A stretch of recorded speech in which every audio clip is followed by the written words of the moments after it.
Okay guys, catching up again. How we doing?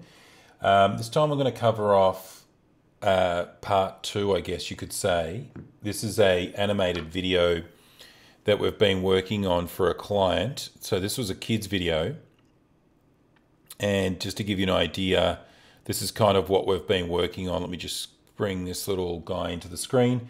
So you can see here that we're basically dealing with a children's video, and what's happened at the moment is we've only got the background as well as the children green screen.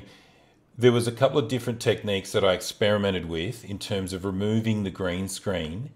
Now, there's been a previous video that I've done. I'll probably do one again. But in the meantime, what I'm going to cover off now is the little animated sea creatures that appear in behind. Now, the interesting thing about animation is it can get as involved as you would like, including finding an original artist to create the artwork and then actually go in and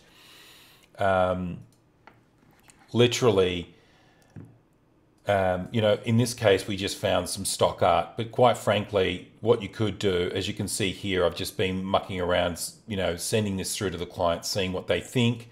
Of course, the blue against blue background isn't ideal. I'll probably fix that at some stage, but right now I'll sort of plow through. As you can see, if I just even play this, even without sound, you can sort of see what's happening if we have a look at this.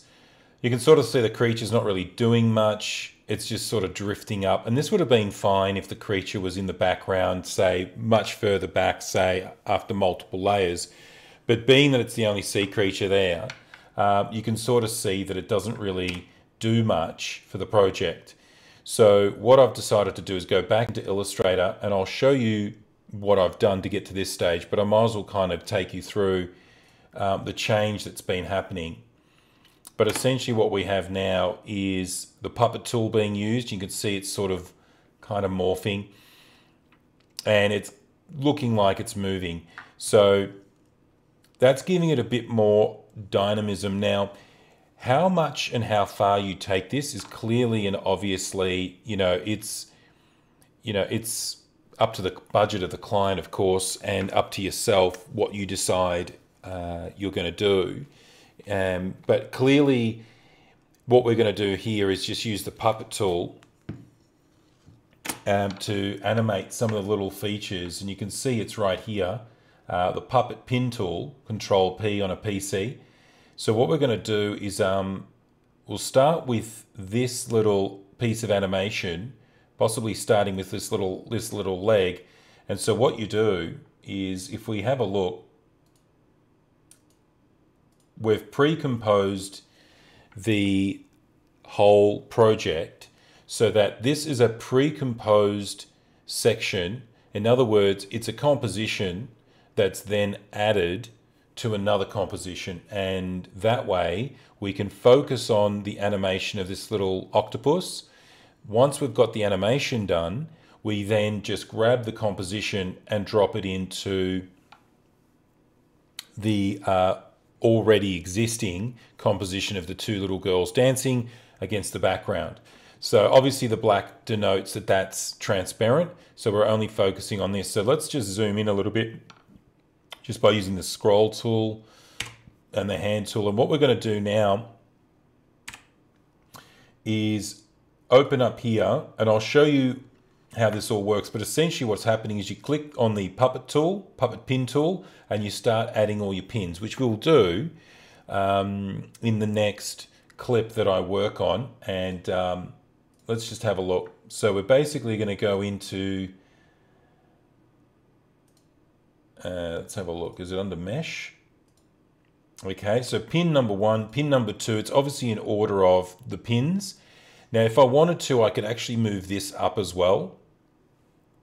So what can happen is I added one pin.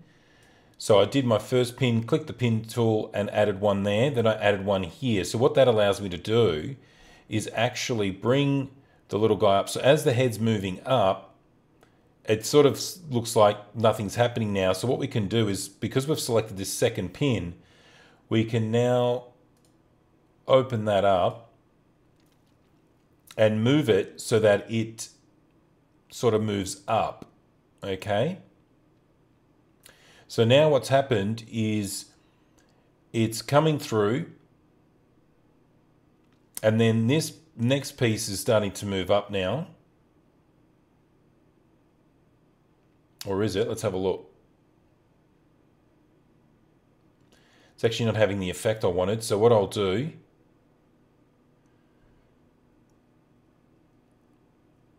okay, so let's just grab that.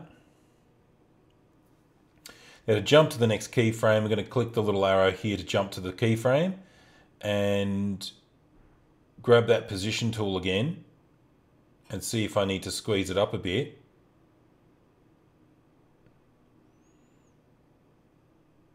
Okay, so let's have a look. So basically we're moving in. It's not really doing anything of what we want to do. So as it's moving up,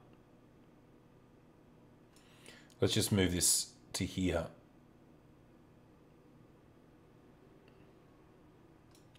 Okay, I think I know what's not working. Put simply, I'm not on the keyframe when I move to where I need to go. So basically, just trying to experience, just see what the keyframe's doing.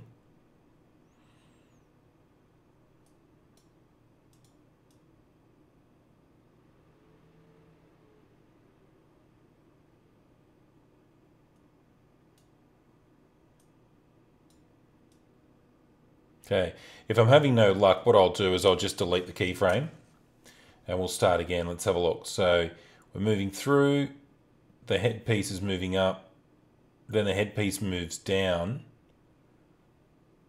and moves back up again. So I think what's going to work is as the headpiece moves down, I can grab this and let's have a look if I should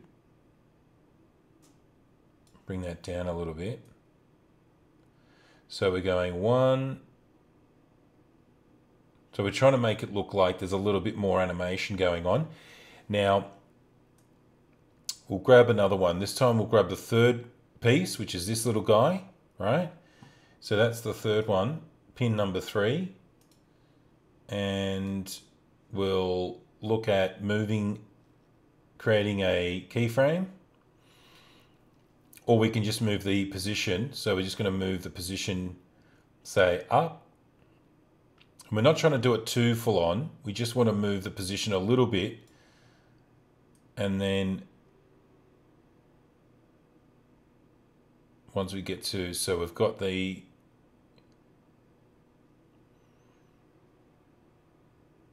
so it's almost as if we shouldn't have bothered with that. We're just going to move this. Okay, so got that little bit of movement happening. And then we'll grab each and every one. So we might grab, let's say, that and that, number 2 and 3. Sorry, 4 and 5. So let's have a look.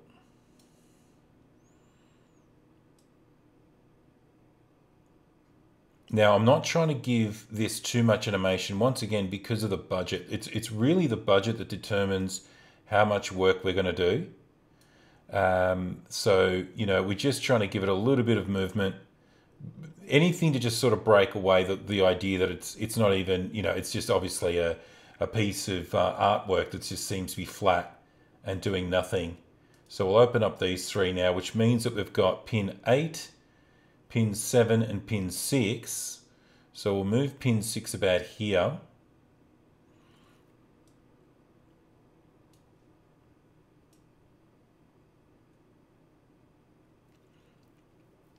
Might also be helpful to move pin number 7.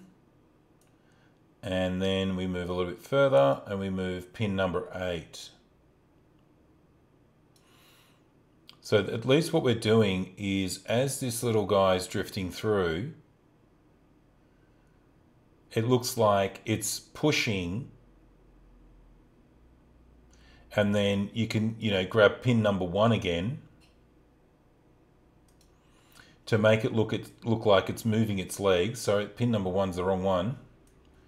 I'll actually Control Z that because that was wrong. Pin number 1 and 2 are the body. So pin number 3, well, we could probably leave them all open now because it's the legs. But essentially we want to move pin number 3 and then maybe, so we've got a bit of movement, pin number 3.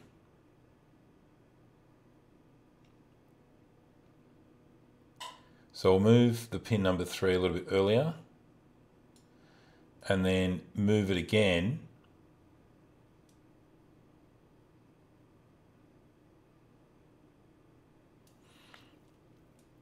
So it looks like we've got a little bit of movement, and then maybe also moving pin number 8. So we find the starting point. Now we can jump to this position here by selecting it and just literally clicking to jump to it. So then pin number 8, we'll move that so it doesn't look too weird. So I've got a movement going, let's say, from about there. And then a little bit further as we move, it's got to move up. Okay, so we've got this little movement going on.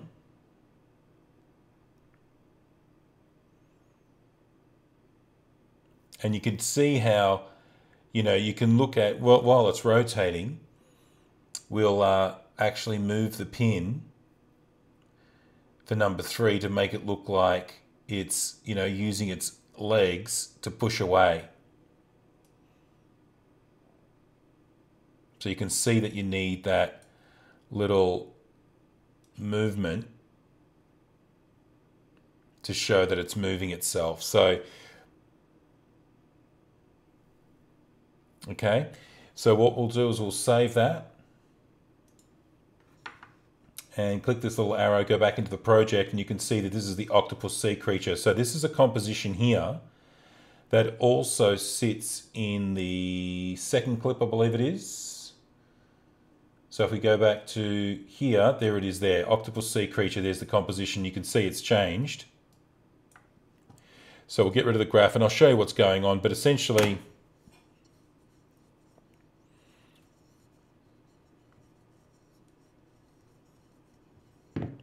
let's just scrub through quickly. So you can see the sea creatures sort of looking like it's actually doing something now, though my rendering's a little bit slow. Let's just do it at 1/4, so we don't have to sit there and wait for it.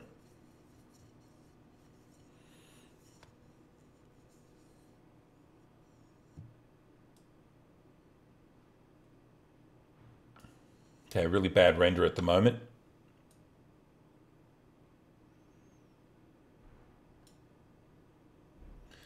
Okay. Gotta love that. Getting a very slow render. But put simply, what we're seeing now is the little creature looks like it's actually doing something as opposed to a static piece of artwork that just literally looks like it's just kind of moving. So what I'm going to show you in the next part of this video is how we went about, first of all, bringing the artwork into the animation, After Effects. How do we then get it so that it even just does this trajectory move? And then how do we get it so it looks like it's actually doing a bit of movement? So what we'll do, just pause that there and just play this.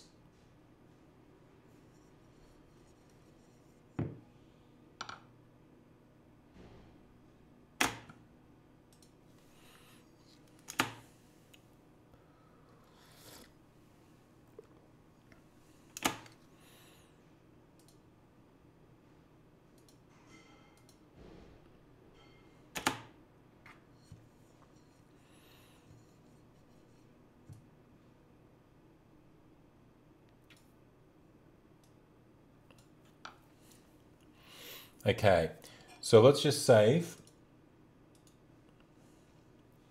Let's go into the next clip. So we'll get rid of this. This is going to be rendered out eventually. Actually, we'll send it to the render queue. So what I can do is go composition, add to render queue.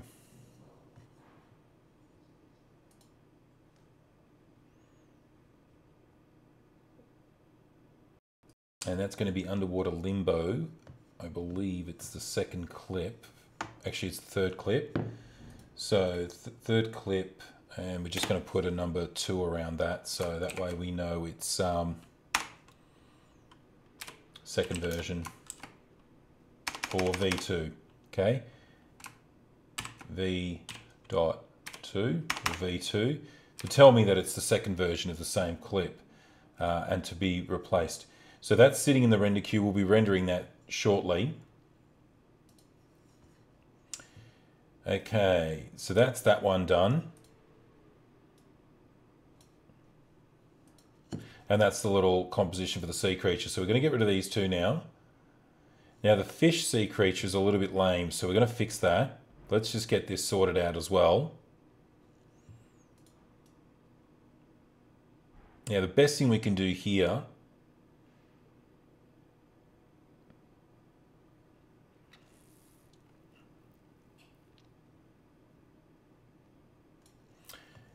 easiest thing we can do, actually going to leave this because we think we're going to change the color on this. But I think I can color correct it anyway by using a color correction. So let's just do the animation. This is the pin tool. So make sure we've got the artwork selected. We're going to pin it here. Pin it here.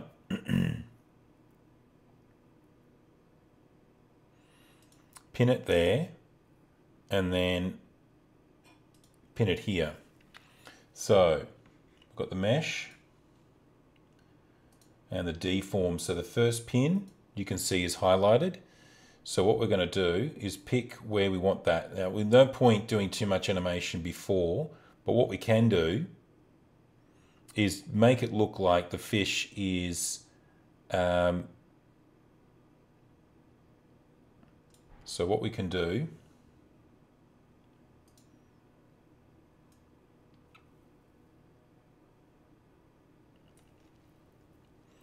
so pin 1, pin 2, so we might just do that.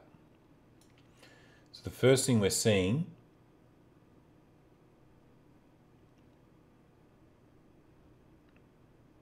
okay, we've seen that movement. Then we're going to do another bit of movement.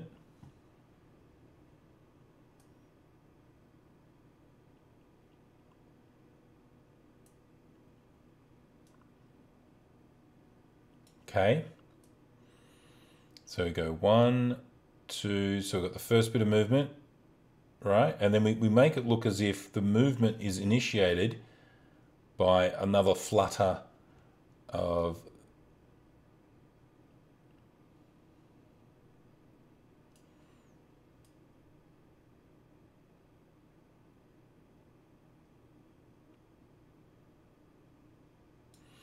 so let's move that 1 and then move this one down as well.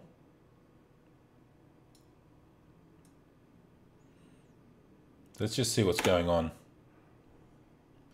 So we're making it look as if it's pushed itself just by, you know, gliding through, and then we may even stretch that out. So once we get to here, we want to make it look as if the fish is stretching forward. So we're going to grab that fourth pin.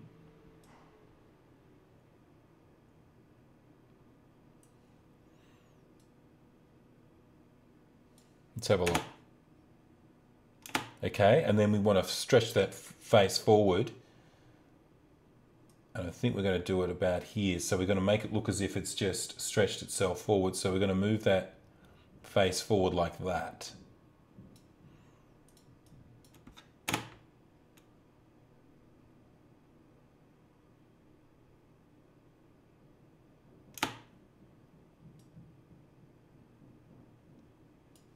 So we'll grab that stretchy face, boom.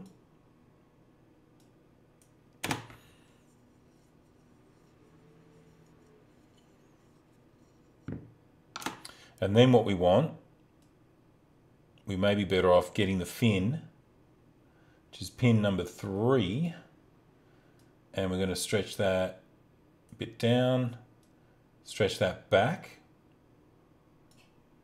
and a bit down, so don't deform it too much. But let's see what happens.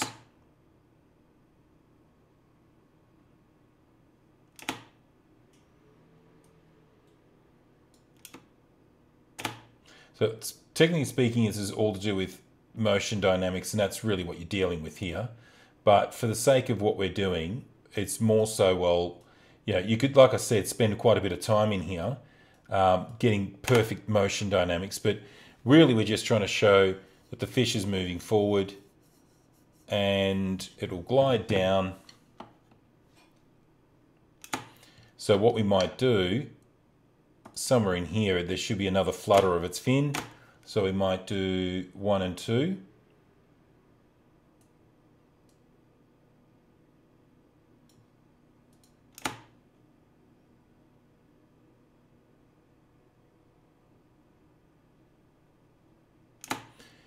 And let's have a look. What I'm noticing as well is it's better to put 2 points in .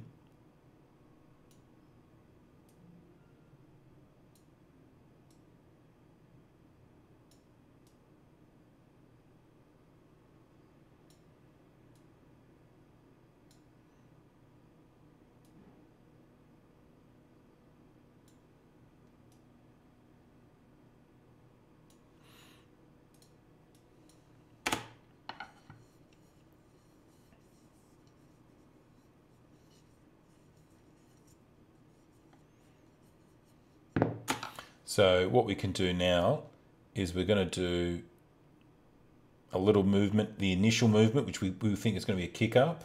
So pin number 1 is going to move up. Pin number 2 is also going to move up. Then we're going to do a quick little movement again. As it gets to about here, it's continuing to move up.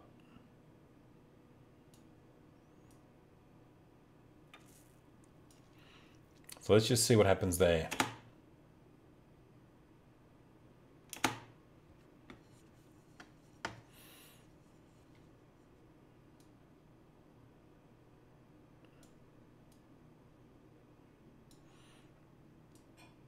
Let me go back a little bit earlier.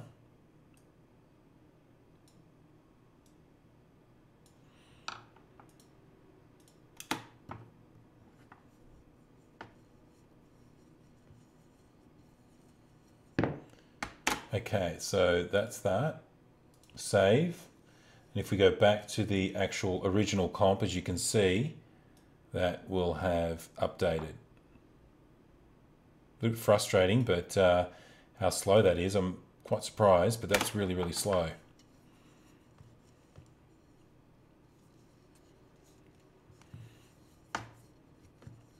Now, a couple of things to make this little blue fish stand out. Obviously, we can do a color change, which I think I will. And I think to do that, all I've got to do is go back to the original comp for the little fish, which is this one here. I accidentally pressed the hand tool. And on top of this clip, the whole thing, we're going to throw... We could do one of two things, an adjustment layer. Definitely we could do that. So we'll actually do that. We'll go layer. I believe we can go new adjustment layer.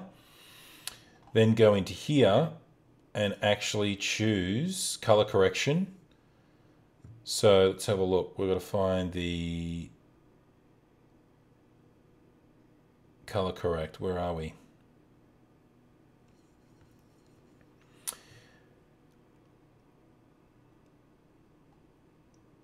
Which I believe should be... Going to have a bit of trouble finding color correction there. We're going to find change color, I believe, is going to be a simple one. And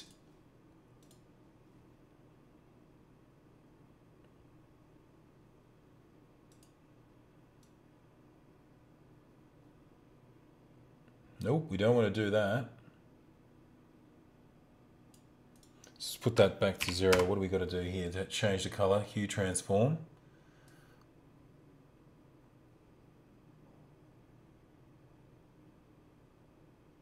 I think orange is actually a good color. Just for the sake of changing it. Then if we go back to the, you can see that it's changed. Now we can obviously change that again, but that's certainly a quick and easy way to change the color of the fish. Let's just have a look at full. That way we don't have a problem with the blue and this fish. So that's a quick and easy way of changing the color of the fish. So we're going to save that. And that'll do us. So I think that one's looking pretty good. So we'll eventually render that out as well. So for now, we've saved it. What I'm going to do now is show you how we go back into the project. And this time we're going to grab, so we've done the third clip with the octopus, right? That was the first clip with the fish. Now we're going to go to clip number 4. Okay, grab this linked file. Now, just so you understand, the linked file essentially is fed originally from Premeire. So just to make it easy for everyone to understand, this is the linked file here. So this is the file. It was originally this file here. I then literally press Alt, copy it to one layer above. Then I right click, okay, and dynamically link to After Effects. So what happens is you replace with After Effects composition. That then sends this clip, which is a copy of that one, through to After Effects in here, creating a comp. What I then do for each and every single composition, I make it that it's numbered, okay? So then I know that's the 4th clip out of Premeire. The next step, and the reason why I do a copy is just in case anything goes wrong with this clip and we're just not getting anywhere, we can actually just ignore it and create another copy. So press Alt and just bring it above, and you can do another dynamic link. And just in case, for whatever reason, you need to do it again, replace with After Effects composition, that sends it to After Effects. We won't do that, so just Control Z that. But in any case, this is the clip here. If you're noticing a bit of a color correction issue, sometimes what you can do is double check, if anything, the skin tone and the exposure level. So one of the things I can do is go into here. If I think they're a little bit dark in the face, what I can do is go into here, Colorista Denoiser, which is the pre-composition. Go into Effects, Colorista, which will appear under here. And I can just grab a couple of things. So I've got the right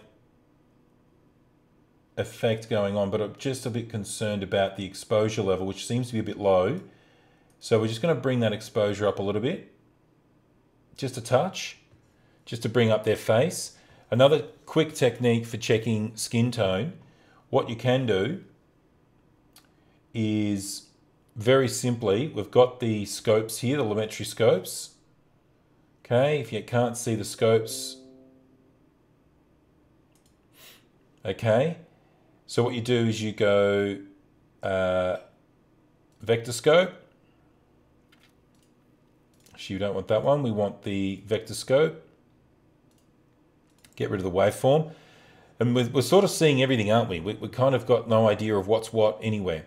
So one of the secrets here is to just create a little mask on this layer itself. Okay, so pick the layer and create a simple mask over the skin tones.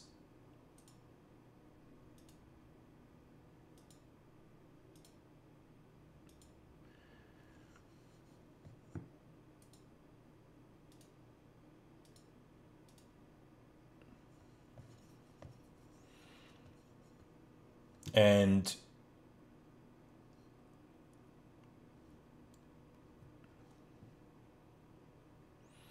for some reason that hasn't worked for us. So what we're going to do, Control Z, Control Z, Control Z, get rid of that. Gotta love it. So what we're going to do this time, we just got rid of that mask. It's not working for us, but what we will do is go back here.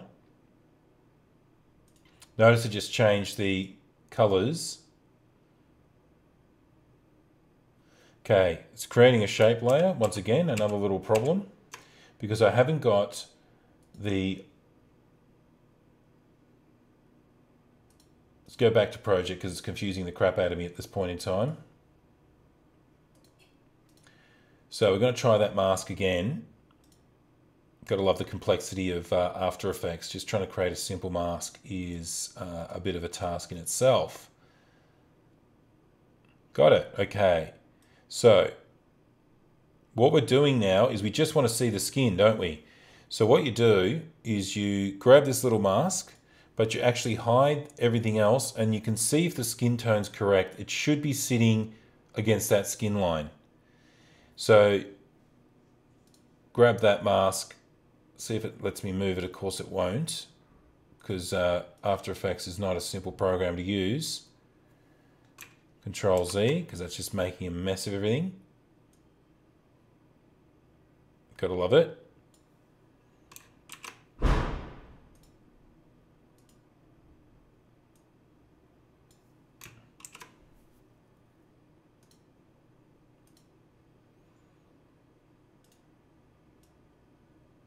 Nope, it's not letting me pick the mask.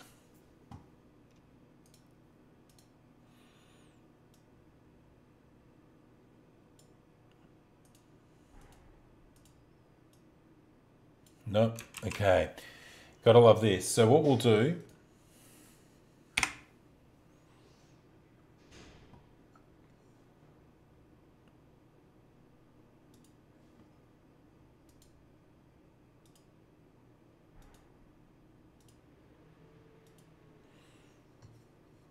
okay, so we've got that one, and we can see her skin tone as well. One of the things I could adjust if the skin tone's not quite right,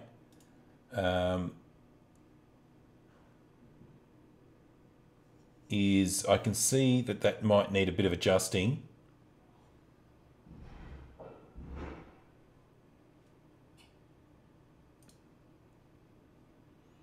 So what I could do is adjust the skin tones. Having said that, this isn't exactly perfect. Obviously, it's getting a little bit technical in there, but you get the idea. I can check the skin tones to see if they're correct. And normally what I would do then is sweep the red tones.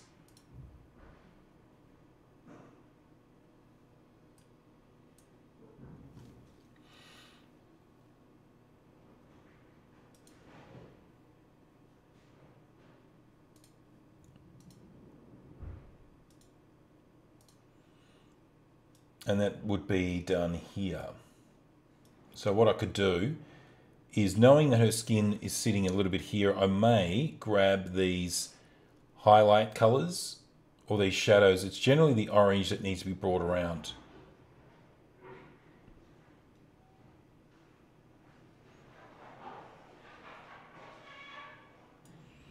And that gives us a little bit more peach.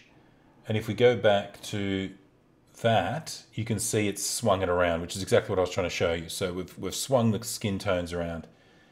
To get rid of the mask, of course, we can just delete it, really.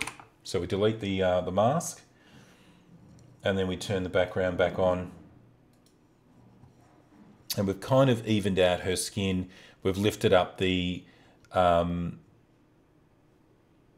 exposure levels as well, just to kind of match the exposure between each shot. So now what we've done is we should notice that this picks up a little and her skin tone changes a bit. So let that render in a little bit.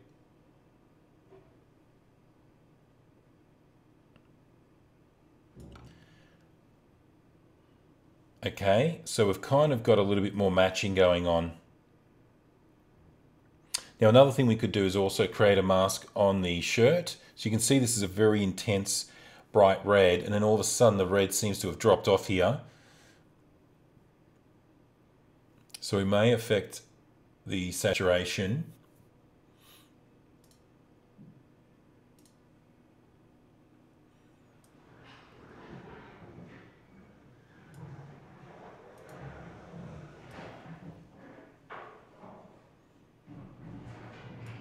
So we can see the saturation levels need to be a little bit higher, I think.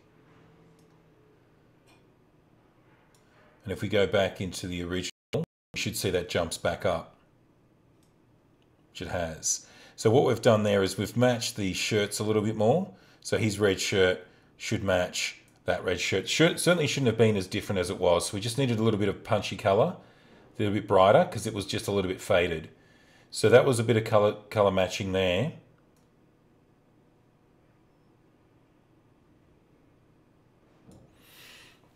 Okay, so what we've actually got to do now is play the song just quickly, just to get the creature that's in this scene.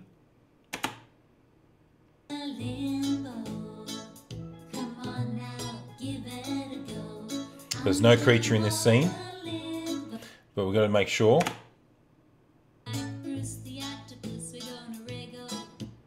Okay, so there's no creature in this scene.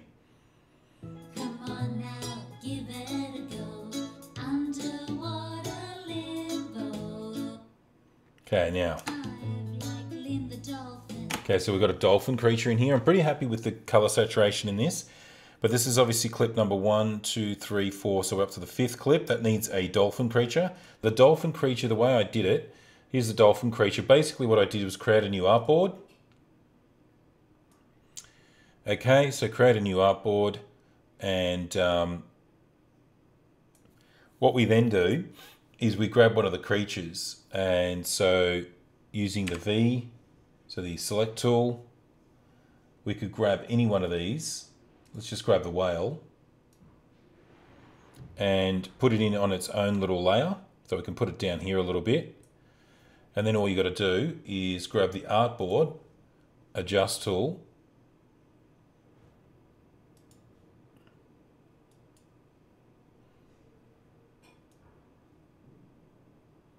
and that's it.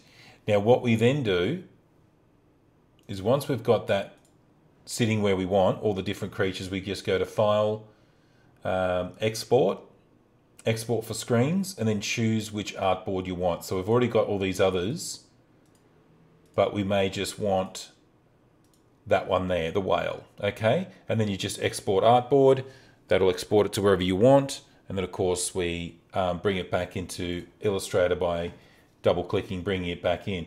What we'll do now is we're going to create a new composition, and the easiest thing we can do is create a new composition and put it into the sea creatures. We're going to call it Dolphin.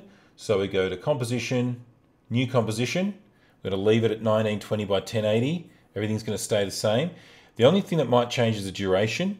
So sometimes it's a good idea to actually look at the clip that you're going to be working on. So we're going to get rid of that. We're going to get rid of that because we're not working with that clip now. We're going to work with clip number 5. Just double checking that you can obviously see that's not the clip we want. So we want that to be number 5, which is the 5th clip. And you've got to make sure that you actually click the Underwater Limbo linked comp, because this comp is the one that's actually linked back and feeding through to here, right? Everything else is a pre-composition, which I covered off in my last video, but essentially what happens is compositions work so that you create a composition, you put in an effect, and then when you click to create a pre-comp, what it does is it takes everything that was in that comp and then pushes it up a level to create the following flowchart. And that tells you all of these comps should be previous versions, as you can see up here. So you can see that there's other effects all. So this is the main pre-comp feeding to After Effects, to Premiere. Then each of these pre-comps has is each linked until they finally make up the whole pattern. What we're going to do here is create that new composition, which I haven't done yet, but one of the reasons why I went back to this is to check the duration. So in other words, you don't want a situation where the final clip is too short. So I want it to be about 16 seconds, 35 frames, I believe. So what we do here is we look for the little dolphin character to start. Okay, there it is. Now we're going to go to Composition, New Composition. We're going to call it, there's no point calling it Comp 1, Comp 2, Comp 3. That's not going to help you at all. So we're going to call it DOLPHIN, Dolphin Sea Creature. Width and height can change if you want it to. It actually doesn't have to be the full size. It can actually just be a small little thing, but the reason why I've got it at that size is because it actually moves within the frame of what this is, which is 1920 by 1080. 1025 frame rates per second, although I think that might be wrong because I have a feeling we've accidentally filmed this in 50p. In any case, the duration can be matching around, say, let's do 30 and click OK. So now what we're going to do is grab the sea creature. Now we don't need the lumetri scopes anymore, so we're just going to grab this and just for now just do that, okay? Because we are still doing a bit of color matching. Just to zoom in, I just like to press the scroll wheel on my mouse. Option 2, I think I can go Control minus Control plus. That's another way. But what we're going to do is grab the little dolphin sea creature, which is this illustration here. Obviously, I could have named everything, but what we do is we just bring it in here. Okay. It then doesn't give us the scaling we want, so what we can do is grab the scale, hold Shift. Otherwise, it's going to do a bit of stretching, right? It's going to do all kinds of weird stuff. So what we want to do, okay, we're going to make it, about that big. Now, zoom out a little bit, bring the dolphin out to about here. So we're going to have the dolphin sort of maybe doing a bit of this, boom, circling around and doing a bit of that. So maybe that's what we're going to do. So we're going to have the dolphin coming in around here. And what we want to do is get to about the first second. And what we're going to focus on first is movement of position. So let's do the first keyframe, which is going to be where it ends up. Let's say in the third second, we want it to be here, right? So we want it to be there. We're going to create a keyframe by clicking the little stopwatch. We're going to go back. And then we're going to move it from, let's say, there. And then obviously it's going to move forward. Now it's obviously not doing anything exciting just yet. So then what we're going to do, we want it to move to, say, there.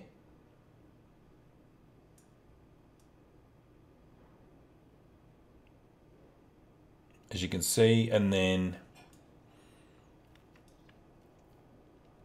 move like that. So it's moving pretty slow.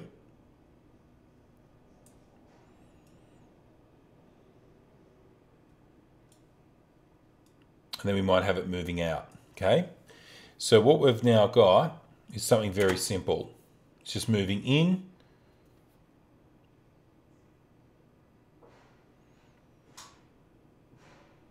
Okay.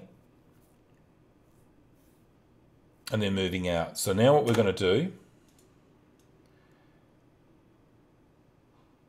to jump to that keyframe, we're going to press that little arrow. We're also going to move its position. Well, we're going to have it move in. We're going to jump to the next keyframe. In fact, we're going to move to here.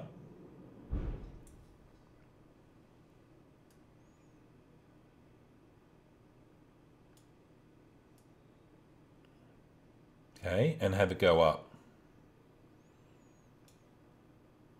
So let's have a look. 1, 2, okay, and we'll do that again here.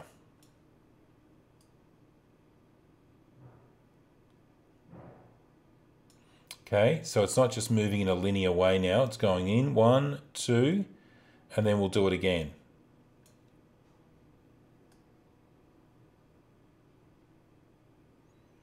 Now, if we zoom in a little bit, we can see these little guys. We're actually going to move them.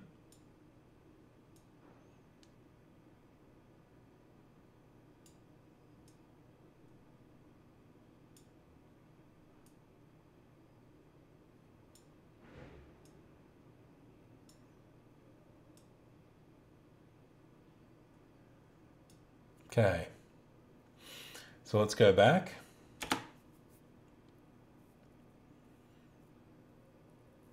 So we're sort of moving the dolphin to be moving up and down. Now the other thing we want to do is actually, we've got a couple of things we can do here. One of the things is, as you can see, the dolphin gets to this point all of a sudden, you might actually want it to ease in on that. Just to give you an idea of what that means, you basically press the keyframe, right click, and you can do what's called easy in. And what that means is that it should ease into, okay,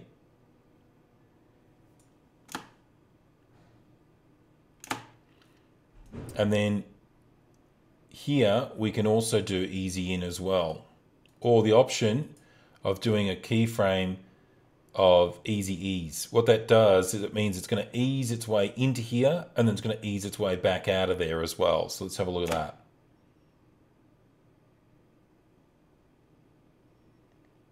that. Another thing we can do is go to here, the graph editor.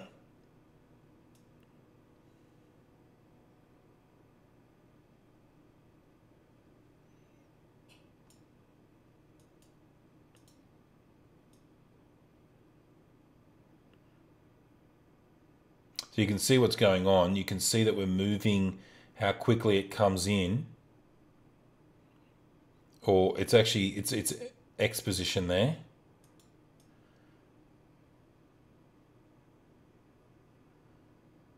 This is another way to sort of manipulate what it's doing. Although it might be a little bit confusing.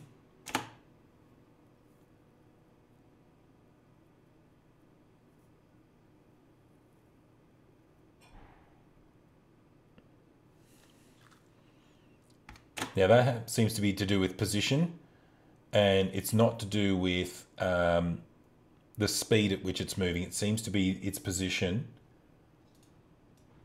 Hence the reason why when I move one of the points,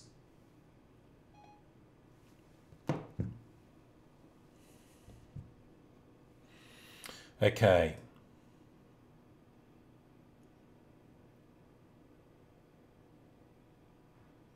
So the next thing we can do, and I haven't explained the graph editor very well here because this is actually moving multiple points, but what it seems to be doing, if I grab one of these points, you can see that it's affecting, you know, how soon or how quick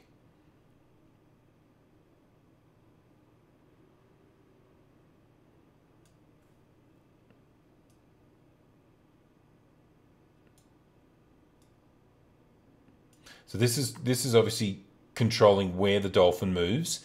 This is looking like its position. So in other words, believe it or not, it's actually picking the position. Hence the reason why if we go negatives down here, we'll notice that it's basically telling us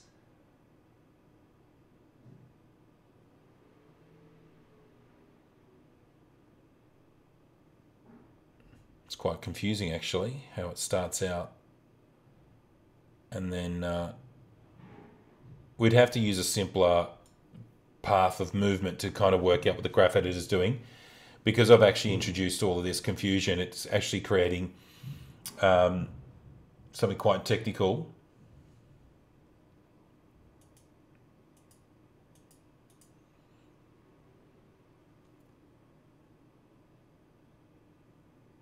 So choose which properties are shown.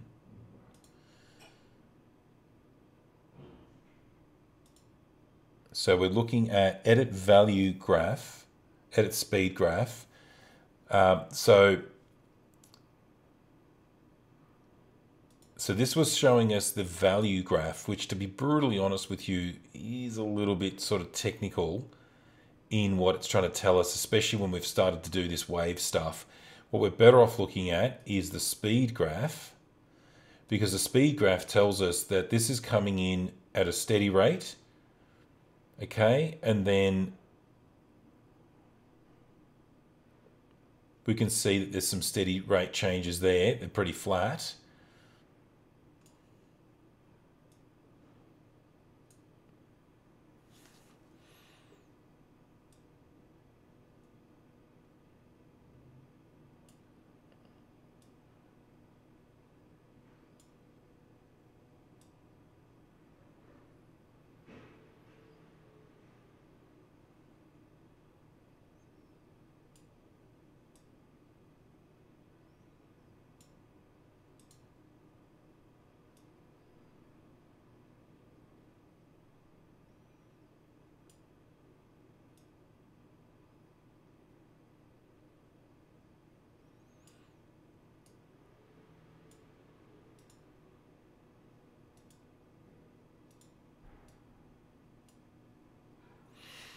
Okay, this is quite interesting. This is meant to be the speed graph.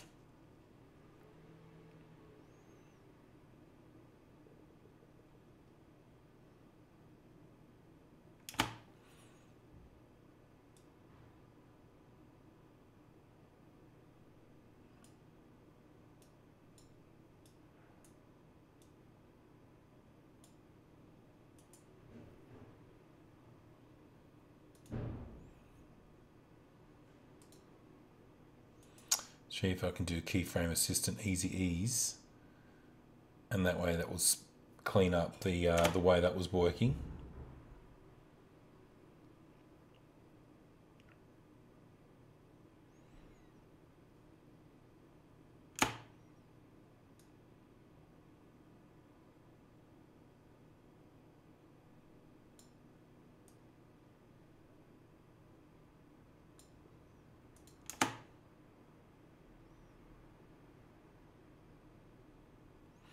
So that there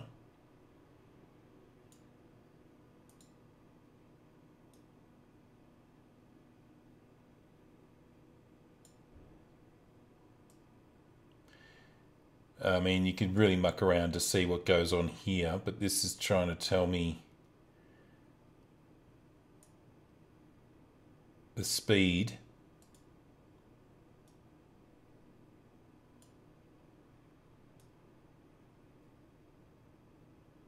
Wow, that graph editor is quite complicated. So it's not doing anything of what I'm thinking it should be doing. It's actually got almost a mind of its own.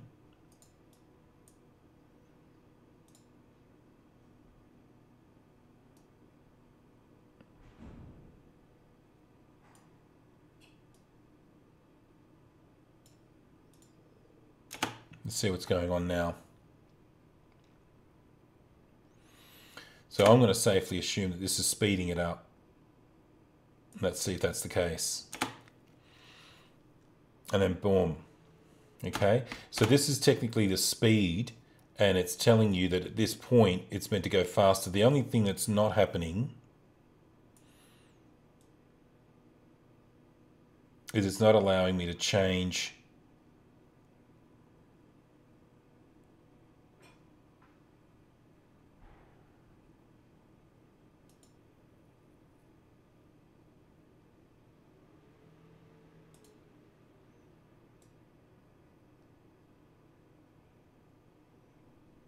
This tells me that it's probably going to go really quick towards, as it leads up, it's just going to suddenly jump.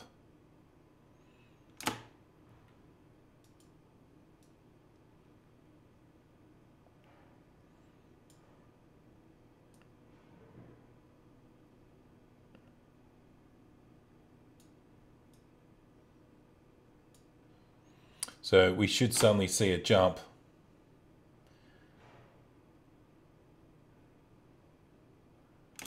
It's quite interesting. Okay, so put simply, we're seeing that this is quite a technical curve. What we're probably better off doing is inspecting this graph editor before we get to this sort of thing.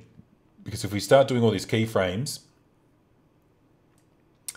it starts to get a little bit tricky as to what is going on.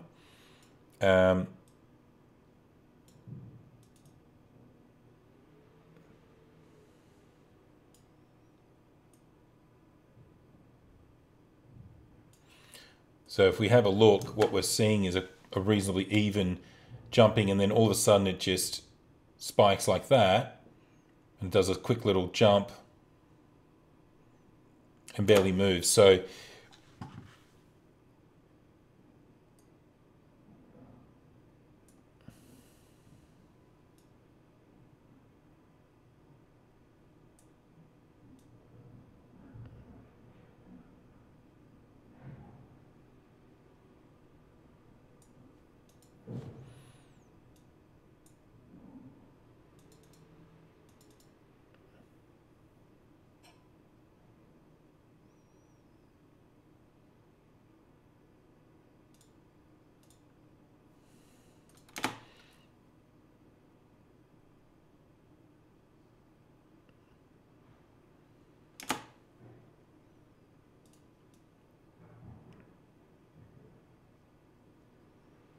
okay.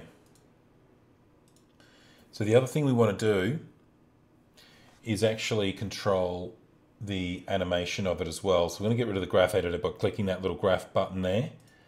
Now obviously I can move these points around if I'm not happy with what I'm seeing. And I think the reason why we've got some problems here is I probably should actually right click that, keyframe it as easy ease. And then if we have a look, this should be easy keyframe assist out. Let me just think. No, it's meant to be keyframe assist easy in. What that literally does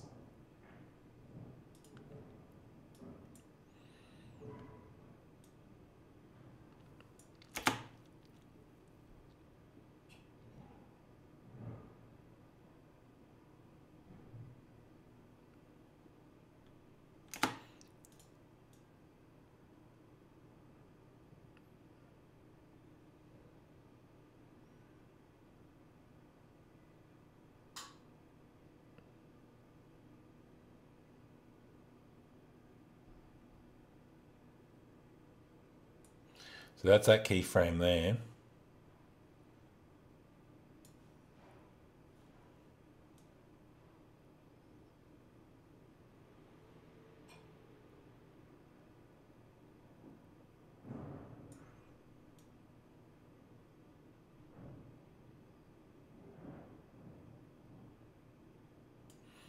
Just having a look at what's going on here. So if we go into the graph editor, we actually click on this, go into the graph editor and see what it's doing.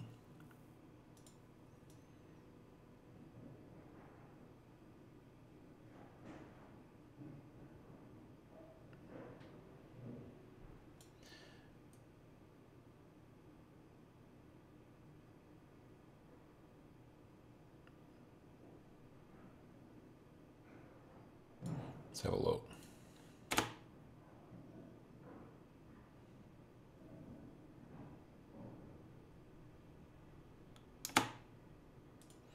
Okay, so the other thing we could do here is not worry too much. We could always just remove those keyframes and then start again, but the idea is that you can sort of see the graph editor allows us to deal with the velocity and what have you. But what we're going to do now is get rid of the graph editor and actually go back to the start. And we're going to actually move the tail so that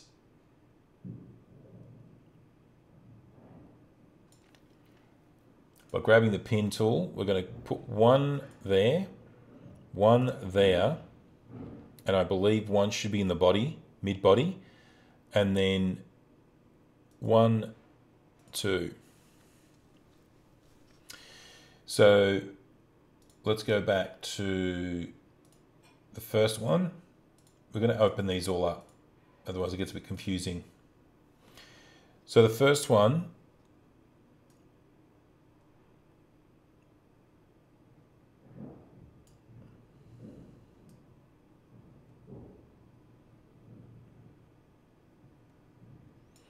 so let's have a look. So the first thing is it comes into view. Okay, we see the first little fin, which I believe is position number 4. If we just highlight it, you can see that it's not, it's actually position number 5, because you can see it highlighted there. So you can see that it's that one. Get rid of the pins now and just focus on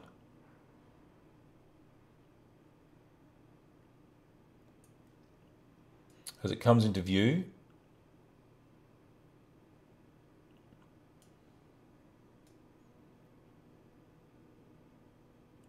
Okay, and then this little guy can be doing that. So what we're doing is we're bringing a little bit of movement. Boom. Okay, now we're going to move the tail because we can see the body now. Once we've seen the body, we'll highlight puppet number 3, which is that one, and we're going to move the body.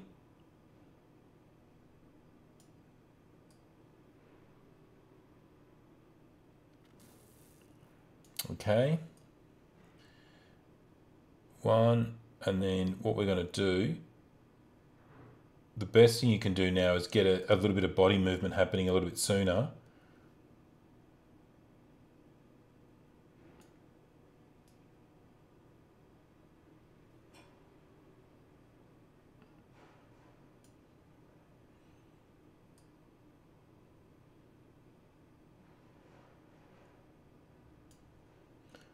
So let's have a look.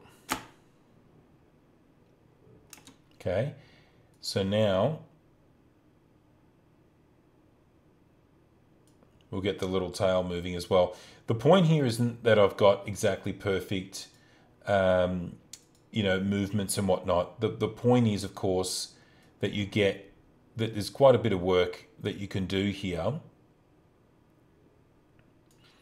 And how much time you spend obviously depends on the project, the budget and what have you.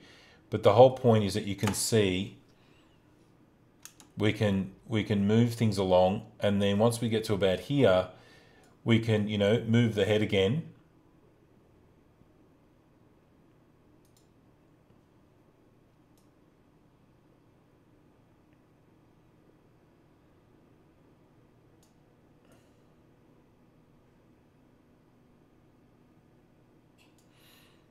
Move a little further forward.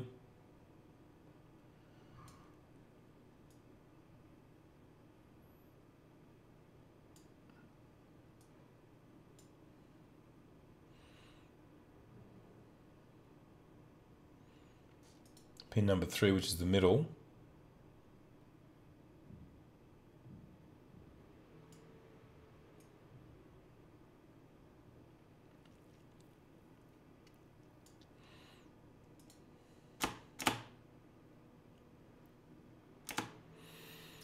And then of course, it doesn't allow the tail to whip out. So what we'll try to do is actually get both pins selected and see if we can't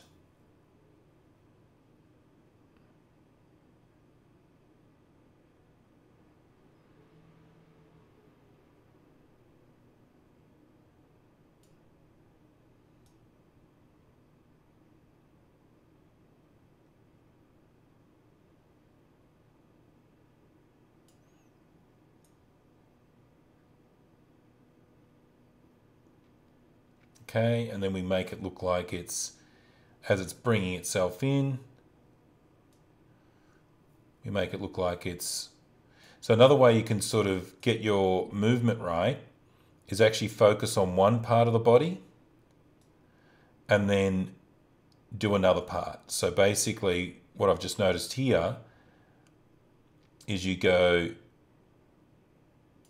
different parts of the body. So we're staying with the two points here, and then as we move through, we've noticed that we can successfully just do the tail piece first and then have a look at how that looks.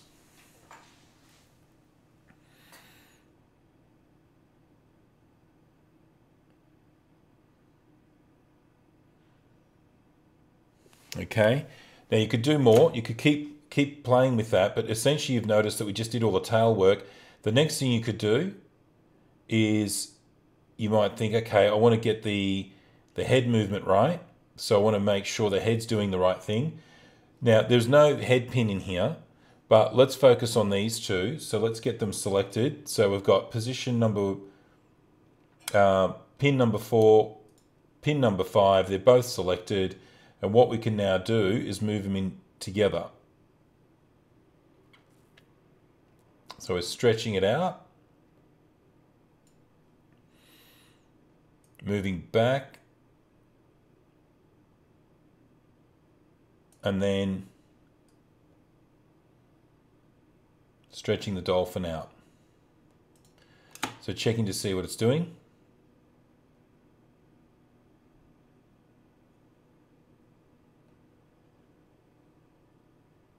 Okay, and then coming back and noticing that that little body is looking good there, but then it looks a bit weird. So what we're going to do is fix it up. Once it gets to about there, what we want to do is move and change its position, which I believe it's puppet number 3 or pin number 3.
Okay, let's just have a look at what's going on here.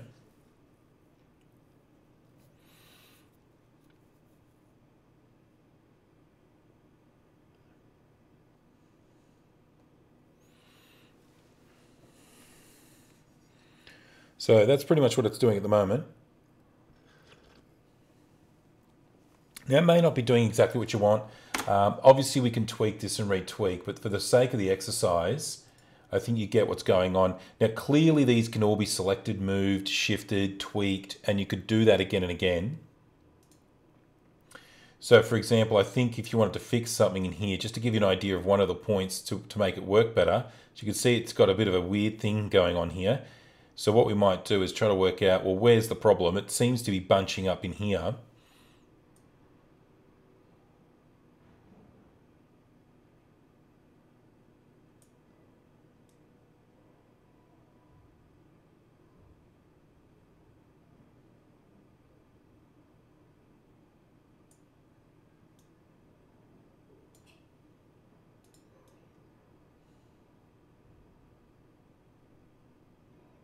Okay, we'll Control Z that because that didn't work at all. Now we can zoom in on this.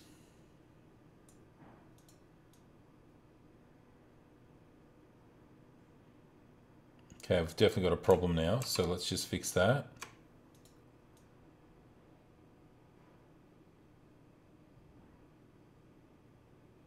That hasn't worked at all, so we're just undoing some of this.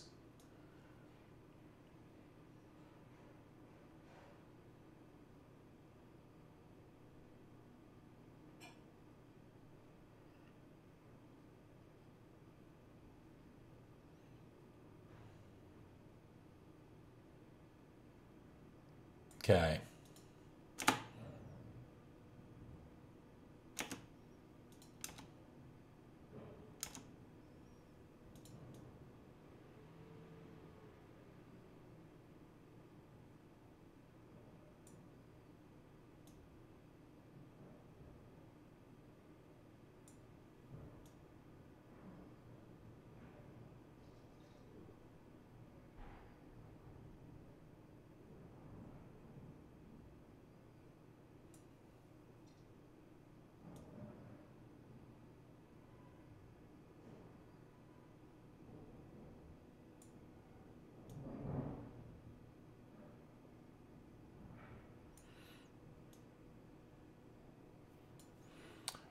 That should be pin number 3 there.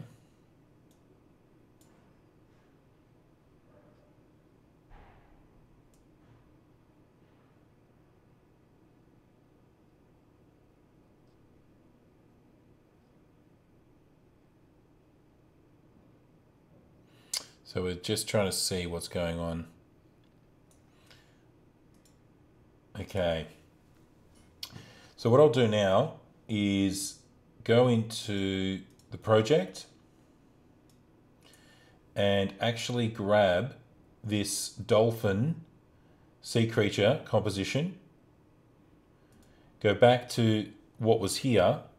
Zoom out a little bit. Let's go back a step. In fact, we'll go back to the start.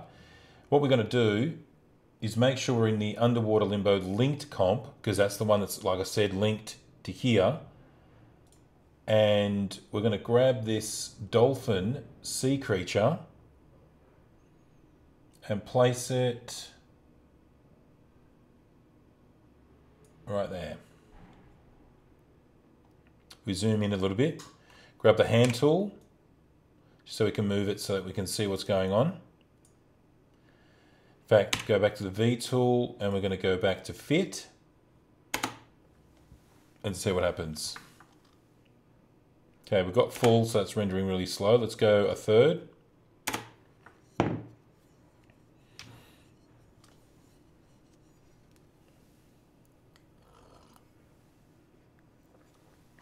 So just going to wait for that to come through.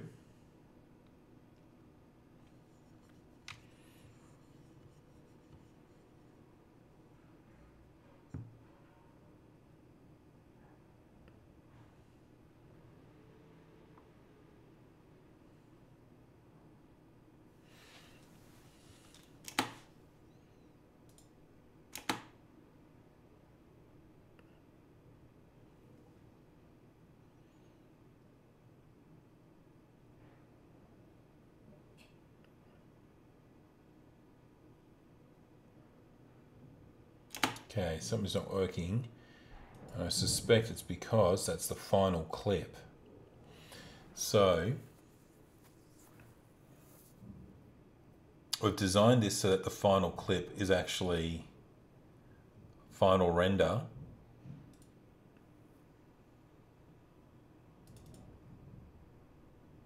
That's no good to us.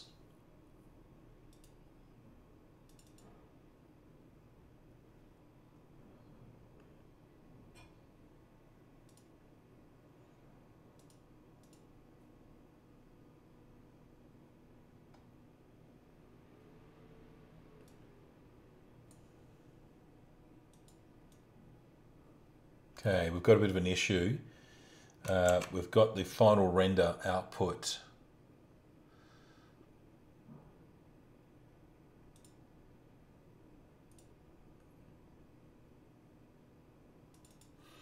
So we've got to find, here it is. So I've actually got to place it here. This is where it's going to be seen. Yep. So let's have a look.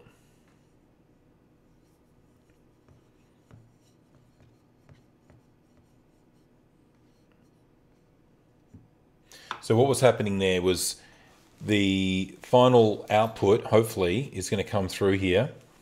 To double check that it's working, we're going to go back into here. Yep, it is. So we'll zoom in, press the plus key, and we just play that. We're gonna dive like Lynn the dolphin. Dive like Lynn the dolphin. Dive like Lynn the dolphin. We're gonna dive. Dive like Lynn the dolphin. So that's all there is to it. It's basically now, the other thing to mention here is when you go to render this out, this will actually take forever. There's a reason for it. Adobe doesn't really like to render quickly from an After Effects dynamic linked file. So in other words, these are all dynamically linked. That's why they're in red with the After Effects. So what you're actually better off doing is pre-comping these. By pre-rendering. So you go add to render queue, and then name this, let's say, we've got this third clip. We're going to name it fifth clip. And so basically, you get ready to render these out. So basically you've got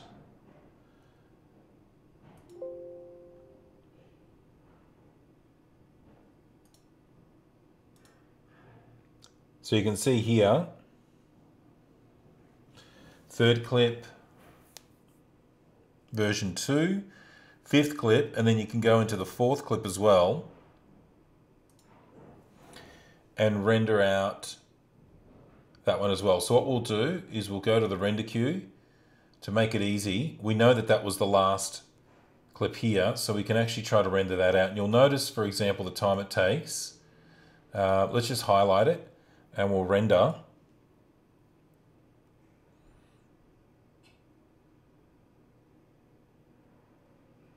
And it's looking like it's about 17 minutes, so that's probably slowing down a bit here.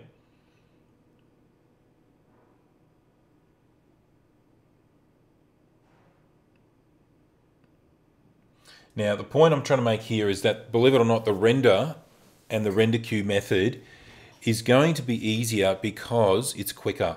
If it takes about 15 minutes for each clip, that's going to be a lot better than what could be an hour per clip with this other method, where if you use Premeire, what happens is to render this one little section could take upwards of an hour, because what it's trying to do is render between After Effects in here and Premiere Pro in here, and that takes quite an intense amount of processing. So what you're better off doing is actually just render out final output in here. This will then take, so you're rendering out in After Effects, and this will take probably 15-20 minutes, but that's certainly a lot quicker. And what you can do obviously is do that rendering overnight, let's say, or you might do that, you know, when you leave the computer and go off and do something. But put simply, what you want to be doing is rendering out of here. That'll give you a final video, and my videos will end up in here. So let's have a look. They'll end up in the final render area, and then I can just double click in Premiere Pro, create a new sequence, and essentially double click, create a new video in here. As you can see, they're all appearing here. Okay, as you can see, this is the final video and that's the final rendered video that I then double click into here and find the file. So you just double click, grab the file that you want to bring in, open, and then what happens is it appears anywhere in here, and then you just drop it in, and then you just literally grab the folder and just drop it in without the audio. So that saves you having to have a single sequence. In this case, this being a dynamically linked Adobe After Effects linked file or clip, which is then got a whole heap of effects, which then has to be rendered in here, takes about an hour or so, and then you've got about 5, 6, 7 hours of actual, because you can see the song goes for quite a while. Now these are all rendered, but they haven't got all the animation needed. Now not all of these clips need animation. There's probably another 4 or 5. So it's better to do 4 or 5 more clips at 15 minutes each in terms of rendering out of After Effects, as opposed to waiting. Now what I'll do in the meantime is I'm going to save this file. I'm going to cancel that file, save, file, and then we're just going to close, exit out of After Effects. It's always a good idea to exit out of all these extra apps. And obviously I'm streaming at the moment, so that doesn't help with the render process. So just to give you an idea of what happened here, overview is that you're dynamically linking. Generally speaking, what you're going to do is you're actually going to render your videos in here. Sorry, you're going to copy each video onto the layer above, the video clip above. Now, you've got an option. In my opinion, what you could have done, what I could have done, is color corrected in Premiere.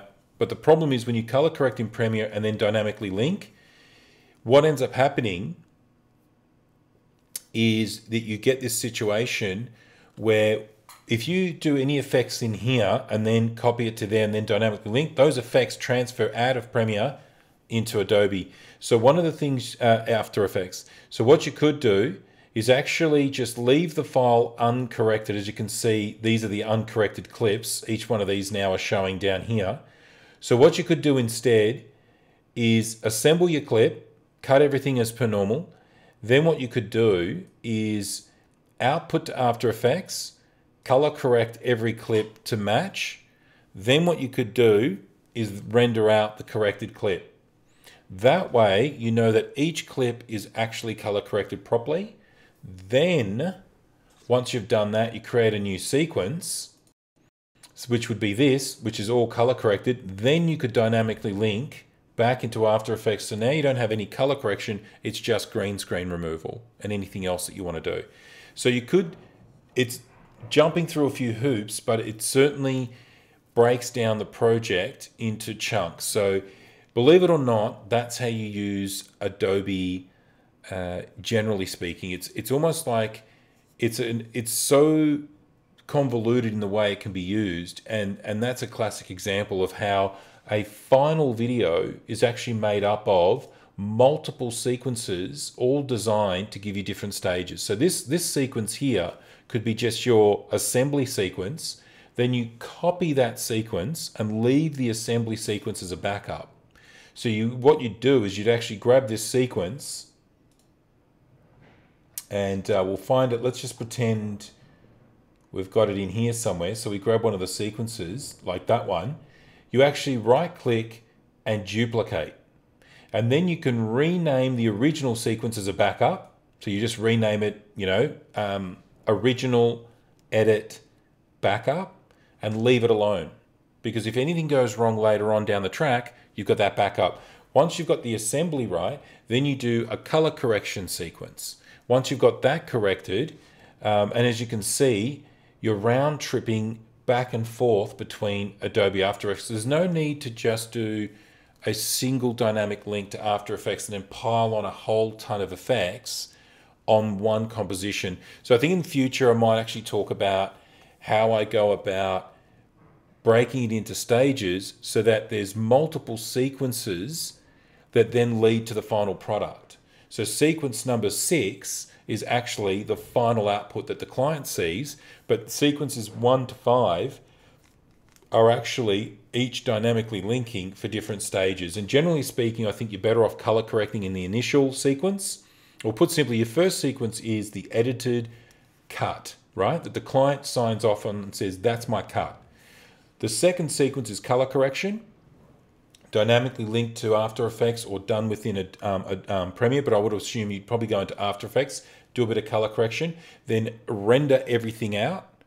Then you would do another sequence where you are then doing all the animations and the backgrounds, as you can see. So we've got the animations and background happening after the green screen's removed.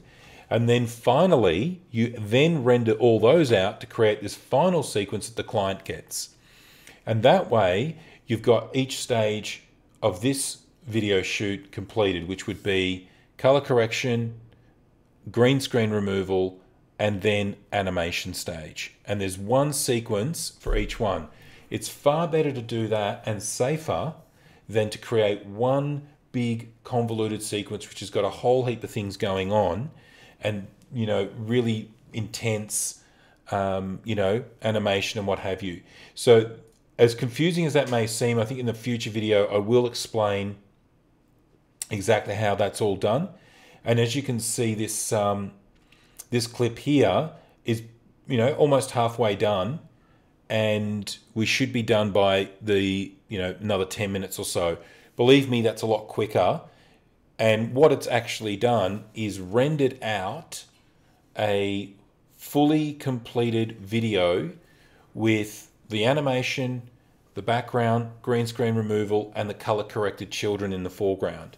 So that's probably the best way to go about this type of project. It's quite an intense one, and I would have thought the editing process for something like this, especially a song that's 5 minutes, is sitting at around 20 to 30 hours at least. That's if you know what you're doing. If you're learning, that's going to be a lot longer.